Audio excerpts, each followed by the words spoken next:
Shalom, berjumpa lagi dengan saya. Di dalam kesempatan ini saya ingin berbagi uh, pengalaman ya, atau berbagi ilmu kepada saudara-saudara dimanapun Anda berada. Nah, dalam kesempatan ini saya ingin membawa kita untuk mempelajari satu tema, yaitu apakah orang Kristen boleh punya ilmu. Jadi seperti itu. Karena kebanyakan uh, kita orang Kristen, ngakunya orang Kristen tapi masih punya Allah yang lain ya, punya Tuhan yang lain, jadi seperti itu. Uh, Kadang ada orang mengaku dirinya orang Kristen, di dalam KTP-nya juga Kristen, tapi di dalam kehidupannya dia terbagi dua. Kadang hari Minggu dia ke gereja. Nah, di dalam kesempatan lain lagi, pada hari-hari tertentu bakar kemenyan, bakar dupa, ya.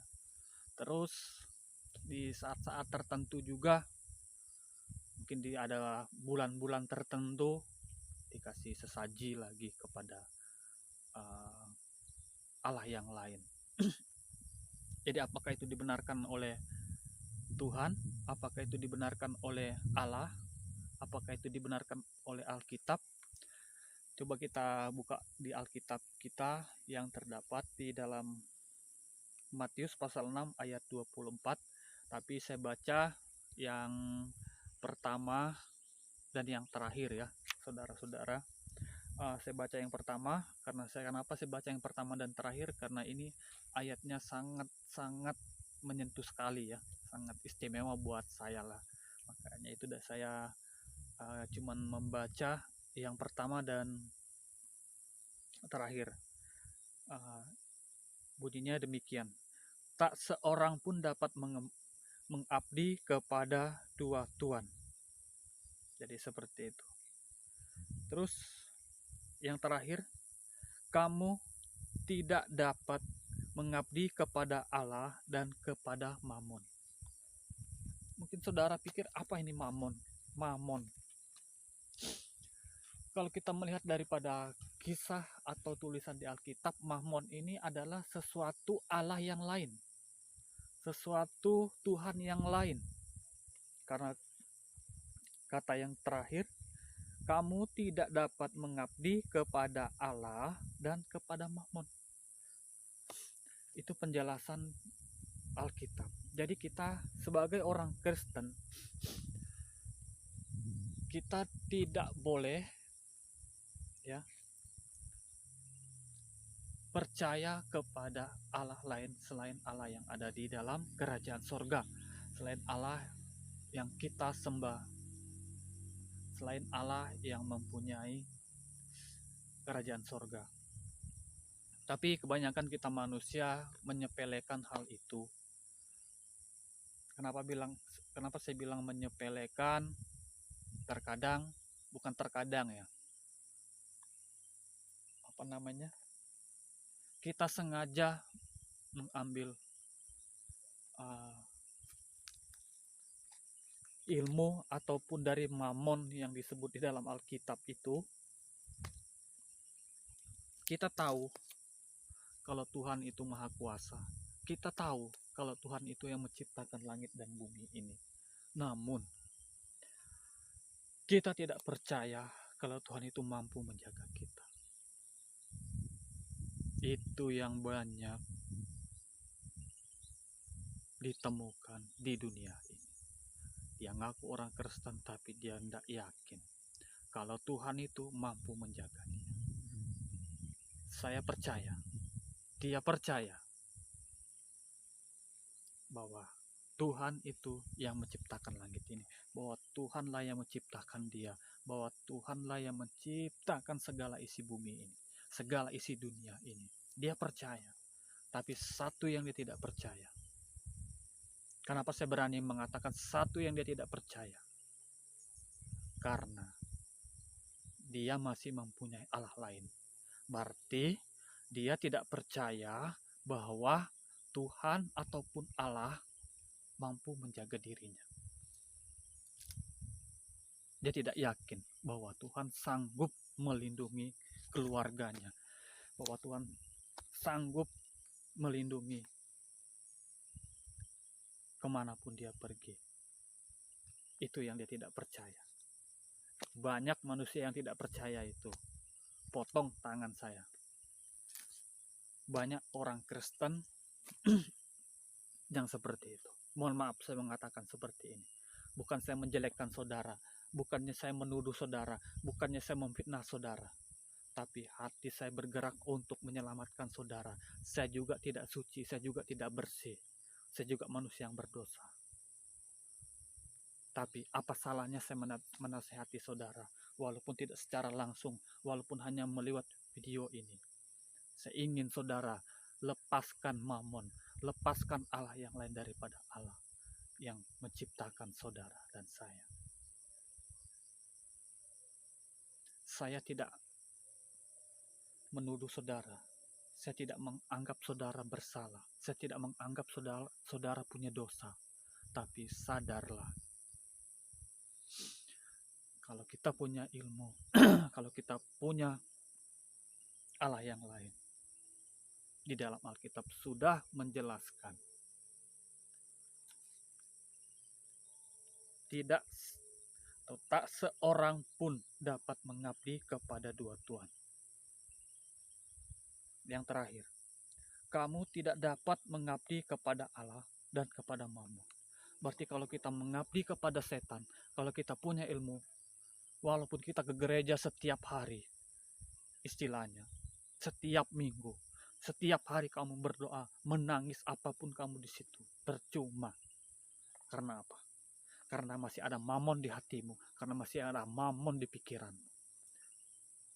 Berdoa itu yang Tuhan kehendaki adalah kosongkan pikiran, kosongkan hati, pusatkan kepada Allah Bapa yang ada di dalam kerajaan sorga.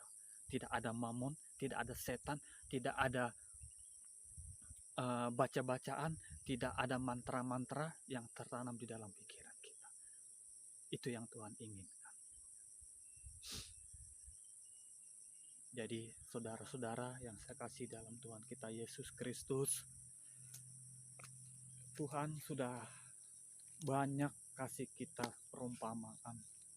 Istri kita selingkuh aja kita sudah marah. Itu bagi yang beristri. Pacar kita punya pacar lain aja kita sudah marah. Seperti itu juga Tuhan. Tuhan yang memiliki kamu dan saya. Terus kamu punya Allah lain. Marahlah Tuhan. Marah juga dia. Kenapa dia marah? Kenapa kamu seperti itu? Sama kita punya istri. Saya sudah menikahi kamu kok. Kamu sudah katakan bahwa saya ini pacar kamu kok. Tapi kenapa kamu cari istri atau suami lain lagi? Cari laki-laki lain lagi atau cari pacar lain lagi? Sakit kan hatinya? Itu satu contoh teman-teman. Anda pernah merasa sakit hati? Seperti itulah. Kalau Anda pernah merasa sakit hati ditinggalkan kekasih, diduakan pacarmu, atau ditinggalkan istri atau ditinggalkan suamimu, pergi sama suami atau istri yang baru, kalau saudara sakit hati, seperti itulah Allah sakit hati. Kalau kita menduakan dia, kalau kita punya mamon yang lain, percaya Tuhan akan murka terhadap manusia yang menduakan Tuhan. Jadi banyak kita manusia nggak paham. Ambil ilmu katanya untuk menjaga diri. Ambil ilmu katanya untuk membantu orang. Apakah kurang kuasa Tuhan untuk menjaga saudara? Apakah kurang kehebatan Allah untuk membantu saudara? Cukup dipercaya saja saudara. Kalau Anda yakin menyerahkan hidup saudara kepada Tuhan, saya yakin Anda akan punya tiket masuk ke dalam kerajaan surga. Tapi kalau Anda membeli tiket yang lain kepada Mammon untuk menjaga-jaga diri di saat pergi merantau, untuk menolong orang katanya, tapi minta imbalan. Jadi seperti itu saudara. Jadi mulai sekarang bagi yang menonton, tolong koreksi diri kita masing-masing, karena sekarang ini akhir zaman sudah dekat.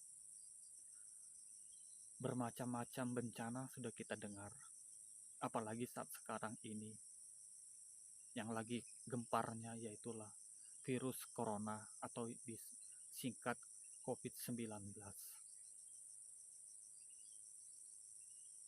Apakah saudara tidak takut? Jangan saudara pikir setelah saudara mati habis perkara. No, tidak ada habis perkara. Yang mati hanya tubuh saudara yang terbuat dari debu dan tanah. Tapi roh saudara yang akan mengalami apa perbuatan saudara di dunia. Kalau saudara berbuat baik di dunia, roh saudara akan menerima upahnya di dalam kerajaan surga. Tapi kalau saudara mempergunakan hidup saudara tidak benar di hadapan Tuhan, nerakalah yang akan menjadi tiket pertama, dan nerakalah yang menjadi bagian saudara dan saya kalau kita melakukan hal yang tidak berkenan di hadapan Tuhan. Jadi mulai sekarang kita berubah, bertobatlah sebelum terlambat. Jangan kita bertobat sesudah mati, jangan kita bertobat sesudah di akhirat. Itu tidak akan pernah dimaafkan. Paling malaikat berkata, ataupun Tuhan berkata, apa yang engkau perbuat selama engkau di dunia? Berapa tahun saya kasih kamu kesempatan? Kamu pergunakan apa hidupmu? Mungkin ya pertanyaan itu, jawaban itu yang akan datang kalau saudara merengek-rengek, kalau saudara menangis di dalam baka sana, di alam kematian sana, nggak akan dimaafkan. Tapi kalau saudara menangis di dunia ini, bertobat, minta pertolongan kepada Tuhan, saya percaya Tuhan punya belas kasihan kepada manusia yang bertobat, kepada manusia yang mengakui daripada segala dosanya. Bertobat dalam arti besoknya jangan dibuat lagi. Bertobat hari ini, besok berbuat lagi. Tuhan nggak senang yang seperti itu. Kalau bertobat, jangan dilakukan lagi. Jadi seperti itu saudara-saudara. Dalam kesempatan ini saya ulangi lagi, tinggalkan Mammon, tinggalkan Allah lain saudara-saudara. Jangan ada Tuhan lain di dalam hatimu. Buang semua itu. Kenapa saudara? Di dalam Alkitab sudah menjelaskan. Kita baca di dalam Matius, masih tetap Matius 6 ayat yang ke-34. Di situ menjelaskan saudara.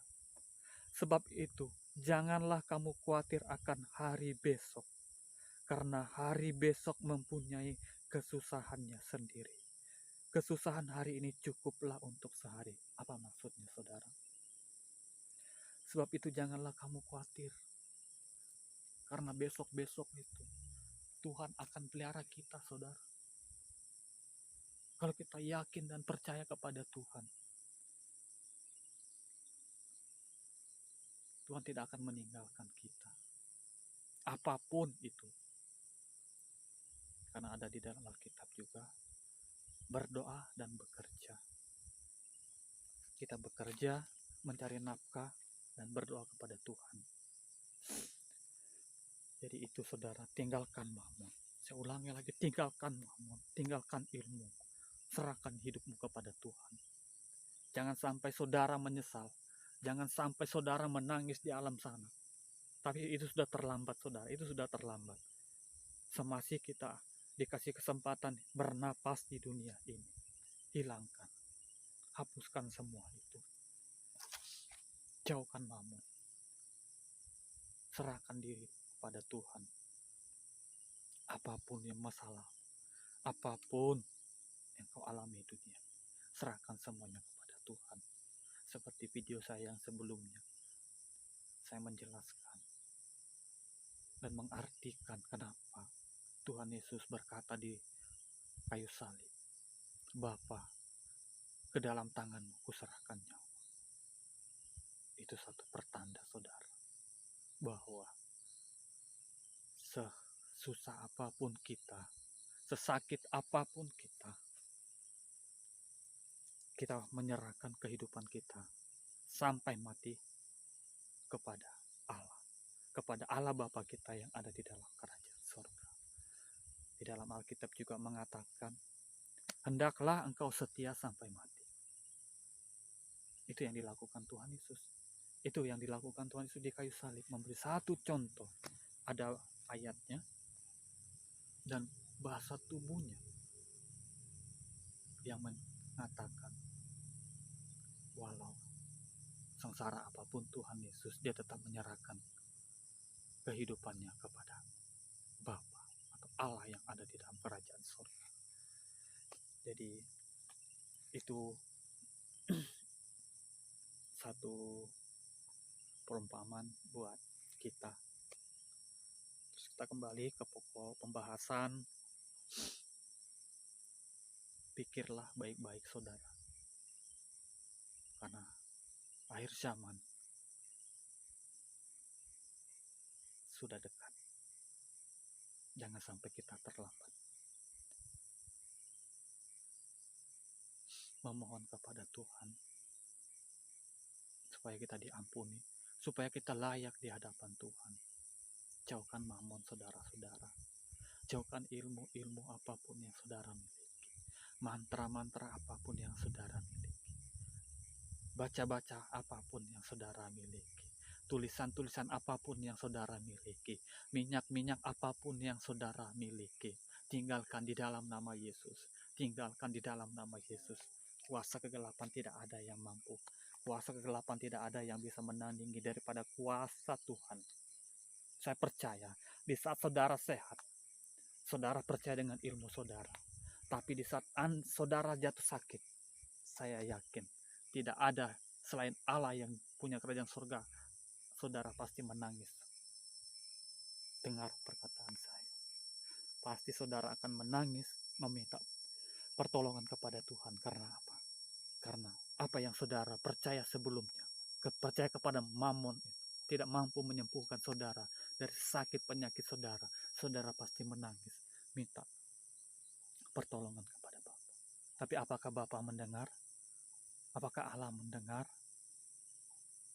Menurut saya dia tidak akan mendengar saudara. Karena apa? Karena saudara punya istri yang baru. Karena saudara punya pacar yang baru. Karena saudara punya suami yang baru. Dia tidak akan mendengar. Siapa loh? Saya tidak mengenal kamu. Itu yang akan Tuhan katakan. Ingat. Saya ulangi lagi. Tinggalkan mamon. Demi kehidupan roh yang ada di dalam tubuh saudara. Demi kelanjutan hidup roh yang dititipkan oleh Tuhan ke dalam kehidupan saudara, di dalam hati saudara. Tubuh ini tidak berarti buat Allah. Tapi roh yang Tuhan titipkan ke dalam kita, itulah yang Allah menilai di dalam kehidupan kita. Karena tubuh kita ini terbuat dari tanah, terbuat dari debu. Tapi roh yang dihembuskan ke dalam tubuh kita, itu adalah milik Tuhan. Maka itulah dia rela korbankan apapun untuk kita, demi menyelamatkan rohnya itu, yang dia hembuskan ke dalam tubuh kita manusia. Baiklah, terima kasih atas perhatian yang telah menonton video ini. Akhir kata dari saya, mohon maaf kalau ada perkataan-perkataan saya yang keras, yang lancang, menuduh dan mengancam saudara. Saya mohon maaf. Karena apa, saudara? Saya ingin semua kita bisa memiliki tiket masuk ke dalam kerajaan surga. Karena saya ingin semua kita hanya milik Yesus, hanya milik Allah, saudara-saudara. Itulah tujuan saya membuat video ini. Dan saya juga bukan seorang hamba Tuhan yang resmi. Maksudnya seperti pendeta atau pastor dan lain sebagainya. Saya hanya orang biasa. Karena saya punya niat, karena ada pikiran yang mengetuk di dalam pemikiran dan hati saya untuk membuat video-video seperti ini. Makanya saya buat, saudara. Mungkin apa yang saya sampaikan gak seperti yang orang sampaikan. Tapi apalah daya, inilah kemampuan saya untuk membuat video atau membuat saudara-saudara bisa memahami apa yang ditulis di dalam Alkitab. Di dalam video saya sebelumnya, di situ saya ada menulis tampang preman, tapi hatinya baik. Itu cuma simbol, saudara. Karena saya bukan seorang pendeta, seorang pastor, atau yang belajar di ilmu teologi ataupun di Alkitab. Saya hanya manusia yang belajar dengan diri sendiri dan melihat daripada pergaulan sekeliling saya setiap hari dan dimanapun saya berada. Inilah yang saya berbagi untuk kita semua. Semoga video ini bermanfaat buat kita semua. Sekali lagi mohon maaf jika video ini menyinggung dan membuat saudara sakit hati. Saya percaya Tuhan Yesus akan memberkati saudara jika saudara benar-benar percaya kepada Dia. Terima kasih. Tuhan Yesus memberkati.